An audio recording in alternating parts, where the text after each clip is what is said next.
ആദ്യമായിട്ടാണ് ചേച്ചി തോക്ക് കൈകൊണ്ടോടുന്ന ആദ്യമായിട്ടാന്നാ പറഞ്ഞേക്കുന്നത്. ഇതുവരെ ചേച്ചി ഒരു തോക്ക് എടുത്തിട്ടില്ല, വെടി വെച്ചിട്ടുമില്ല. വെടി വെച്ചിട്ടുമില്ല. ചേച്ചിയല്ലേ പറഞ്ഞത്? വെടി വെച്ചിട്ടില്ല. വെച്ച വെടി കൊണ്ടല്ലോ, ഉഗ്ര സിനിമയായിരുന്നു. അപ്പൊ അതുകൊണ്ട് പക്ഷെ നമുക്ക് തോന്നിയില്ല അല്ലെ, അങ്ങനെ ഇതുവരെ വെടിവെക്കാത്ത ഒരാളാണെന്നൊന്നും തോന്നിയില്ല. വി ഫെൽറ്റ് ലൈക്ക് ഒരുപാട് വെടി വെച്ച ആളാന്ന് തോന്നി. ഞാൻ നല്ല വെടിക്കാരിയാന്ന് പറയുന്നുണ്ട് അതിനകത്ത്. വലിയ തോക്കിന് ഭയങ്കര വെയിറ്റാ. പലമാരുടെ ആയതുകൊണ്ട് എന്റെ കയ്യിൽ ചെറിയ തോക്ക് വന്നേ. അല്ലെ വലിയ തോക്ക് ഞാൻ ആദ്യം പഠിച്ചേ. വലിയ തോക്കുമായിട്ടായിരുന്നെങ്കിൽ ആ എൻട്രി എങ്ങനെ ഉണ്ടാവും ചേച്ചിക്ക്? ആ വലിയ തോക്ക് ചേരുമായിരുന്നു ധ്യാനെ?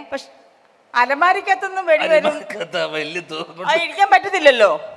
അതുകൊണ്ട് വെടിവെക്കുന്ന സീൻ ഉണ്ടെന്ന് അലമാരിയിൽ നിന്ന് ഉണ്ടെന്ന് പറഞ്ഞപ്പോ എന്റെ വിചാരം അലമാരിയുടെ പുറകിൽ നിന്നിട്ട് തോക്കുമായിട്ട് വരുമെന്നുള്ള കഥ പറഞ്ഞപ്പോ ഞാൻ മനസ്സിൽ കണ്ടത്.